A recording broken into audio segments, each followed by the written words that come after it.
Well, by the time I was born, my family was not that prosperous. And when I was 8 years old, and my father built a large house in the suburban area of Shanghai. That house is well known until today. Now, still has a large garden, about 4 acres of ground. We have lily pond and forest hill and everything. And we will live there until the Sino-Japanese War. That was in 1937. We have to move out from the area and live in a French concession. Until the war was finished, we moved back in 1945. And then we lived there and until 1955. That whole compound was taken by the government to build a TB sanatorium. So we have to move out again and move to the house also at the western point of Shanghai. That place we were married. The house we married there, and I lived there in 1955 since 1955 until 1962. Then I went to Hong Kong.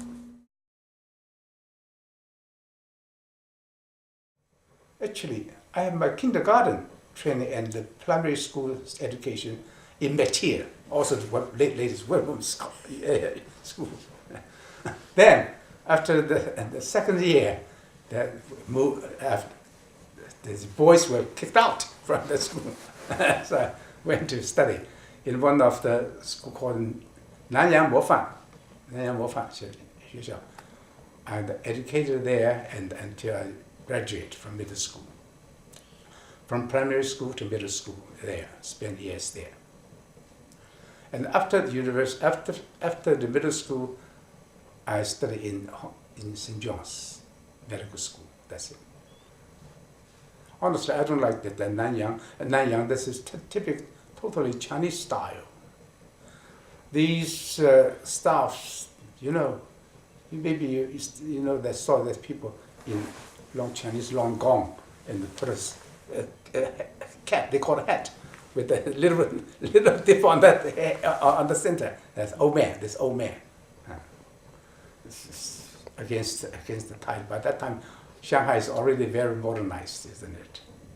Matthew and the St. Mary's School. That is very influential in the Chinese education. Life is very active, and the teaching method is different. They just try to help you to. They have students have any difficulty in studying. They try their every means to help you how to solve it. But went to the Chinese school, that's Nanyang school. It's different. They try to kick you down. I don't like it, honestly. For so many years, yes, this is the first time I expressed my feeling that. All the graduates from St. Mary's and the Chih School, they are not girls, they are ladies.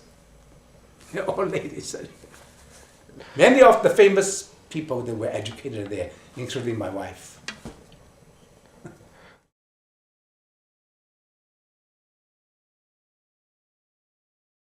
First year St. John's is entirely a new environment to me by that time, because the Nanyang Mofan campus is not so, the civilized, honestly, yeah. And suddenly I went to such a large campus in St. John's. It's a large campus, really big. The first time I went to St. John's campus, that was in 1936 or 37. That time I told you, my father, he is Johannean also. They have an alumni meeting there. Oh, I went there, such a large place with a large camphor tree. There's tables, many tables there with tablecloths and the drinks and the food and everything. And in the lawn, they arranged 2 tennis courts there. Those graduates play tennis there. It's entirely different. I mean, the way of education is different. It's so liberal and lively. And in 中学, Nanxiang Bofan 中学 is too conservative, I would say. English were taught by those gentlemen with this cap. Actually, in St. John's and lots of activities school. This might the difference I found. And then I met my wife. So everything's changed. Well, I dated her in the parties given by some people. And by that time she was, no, I have no time. No, absolutely no. I tried many times then. She admitted it. She admitted it. And the first time that the Christmas party in my middle school mate's house, in this house, there's a party there. And by that time we were actually only, the teenage, that's by that time is young. And those families, their parents, they are so interested and so keen to look the boys, who is his partner, who is that partner. And after that, after years, one of my classmates' mother told me that, Mary, your partner is the best. She's the lady. See? The cadaver was picked up, sucked in formalin for many months, and put on the table and do it. The smell. And tears. Everything. Oh, it was very irritating. And many of the people, they took a mask and they wear rubber gloves to do it, the president. You're afraid of that? You better go to other majoring. Don't study the medicine. Take off your mask. Take off your gloves. Like this. Yeah. I still remember that during the final year, I took the cadaver's heart,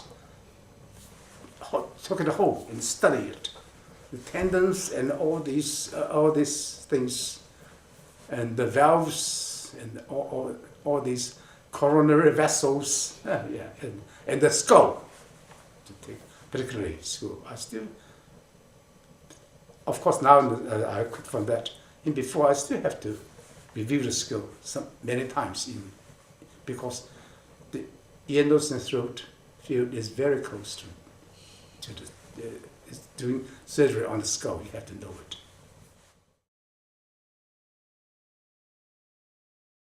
At the very beginning, I worked in the eye department, but I wish I could work to do like the ear, nose, and throat specialty. Mm-hmm.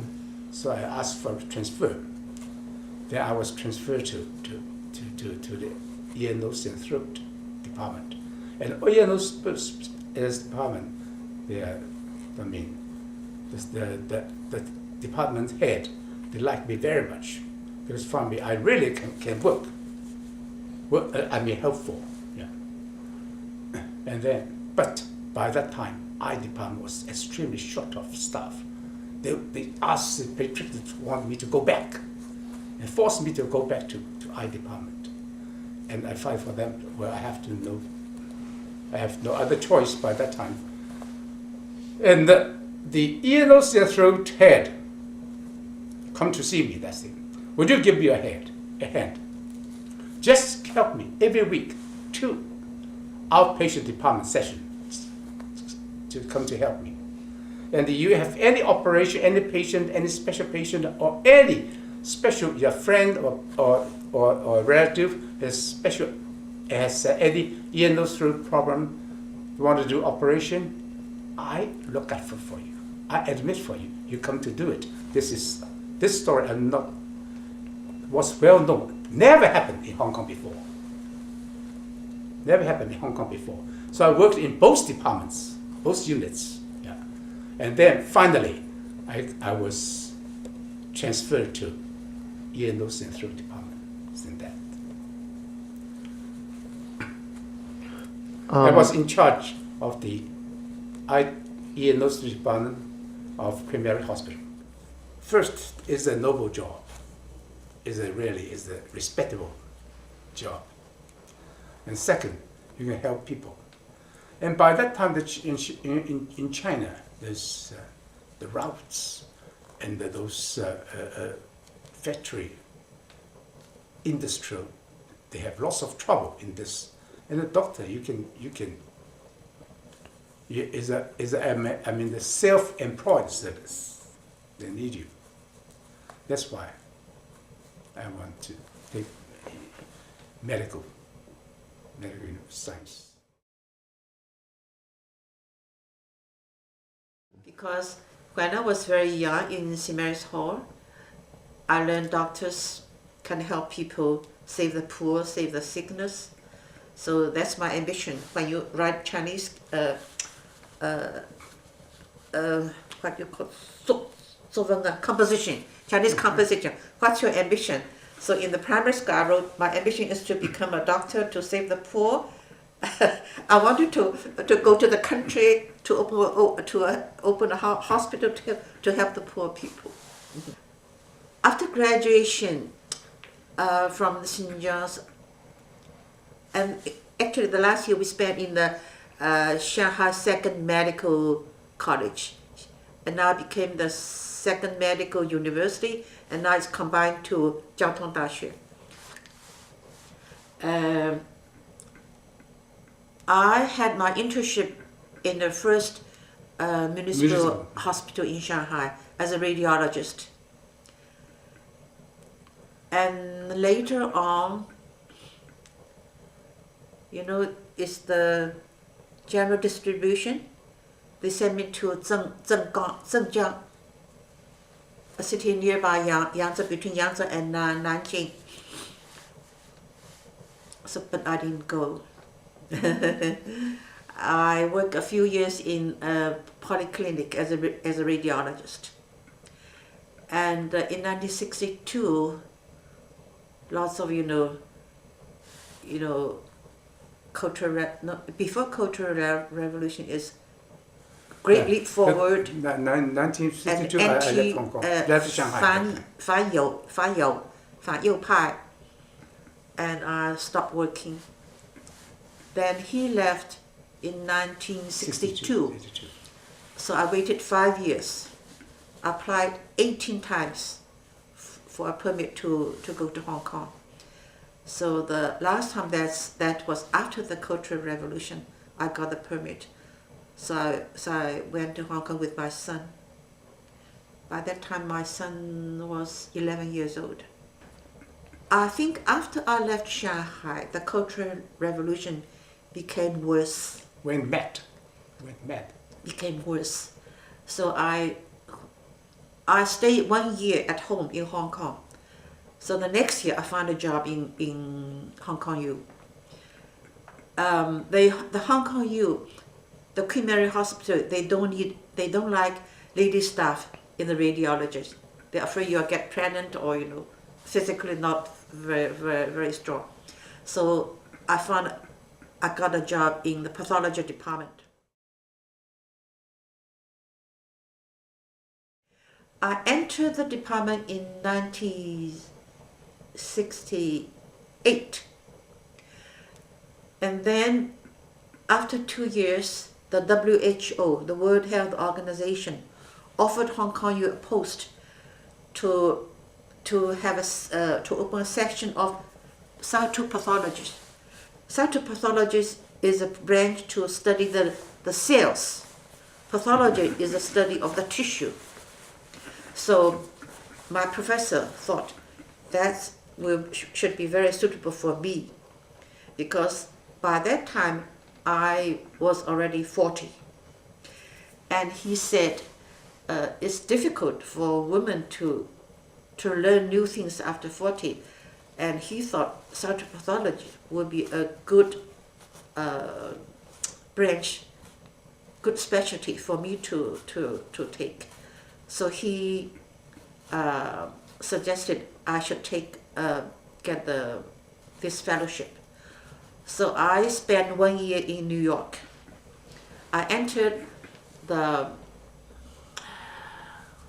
Columbia University. I spent 8 months there to learn cytopathology and gynecological pathology, because the professor in Columbia University, he is famous for his gynepathology. So I learned gynepathology from him. He's called Richard. And I learned cytology in this hospital. But their surgical cytology was not as good as another hospital. It's not that strong. So this professor sent me to Sloan Kettering. Sloan Kettering Hospital is one of the best cancer hospital in New York and United States. And their department head, is called Melamed. He's a Jew. He is so good in surgical pathology, surgical cytology. So I spent 3 months there. And the comment of this cytology lab in Sloan Kettering is too good. It's too good. That's the comment of the professor in Columbia University, Richard. Oh, they're too good. So I spent 3 months there, and the lab was so crowded of technicians and trainers, and it's so difficult to enter. You have to apply 2 years ahead to get a post, to enter the lab, to learn. And we just sit, elbow to elbow, so close, elbow to elbow. So I learned my surgical pathology, surgical cytology there. So after 1 year training, I went back to Hong Kong U. I set up a lab. I set up a lab with 2 technicians and myself, only 3 of us. I remember the first year we have 800 specimens. I visited all the famous labs in the United States. I went to Chicago. Chicago is the center of cytology, is the best. So I went to cytology, but their gynepathology cytology is not as good. I went to New York, I went to Pennsylvania, and I went to London. London, there is because the English has a very, very famous cytopathology there. So I went there. So I took all the good points of each lab. So I combined all the good points to Hong Kong and told my technicians to combine all the good things to make the sections and prepare the specimen. So my teaching slides are very, very good. And WHO, why they offer such a post to Hong Kong U? Because they want to Hong Kong U to set up a center of the cytology in Asia. So Taiwan, Korea, sometimes Japan, Malaysia, they send people come over to Hong Kong to learn from me. So I have lots of students from Korea, and one doctor from Macau. He is still we are corresponding even now. And he told me, I forgot what I said to him. He came to Vancouver to visit me. He said, Dr. Xu, do you remember what you said to me when I came to your lab first time? I said, I can't remember. He said, I give you some slides to ask for your comment. And after you look at the slide, you said, Oh, these are all lasa, garbage. Oh, sorry, I forgot. You know why? Because they don't know how to take the specimen. For example, if you want to take a specimen of the sputum, you have to be fasting, no food. If you take food, you have food particles in the sputum, then it's no good. Then you have to take 3 stress specimens in 3 consecutive days. Suppose first day negative, second day, third day may be positive. And also it has to be deep cough. You have not from the saliva. Saliva is only cells from your mouth.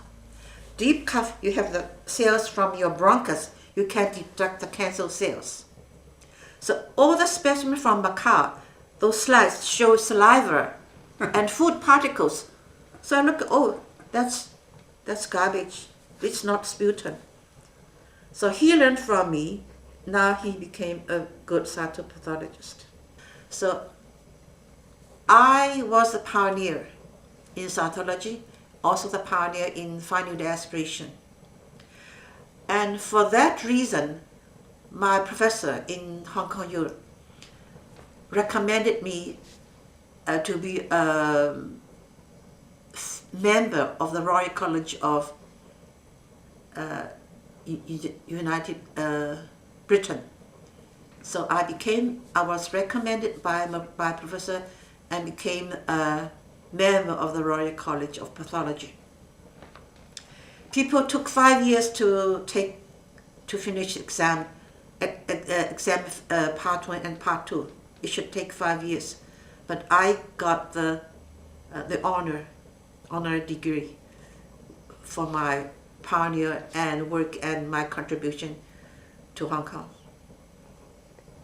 I can say all the cytologists and all the good cytotechnicians were trained under me.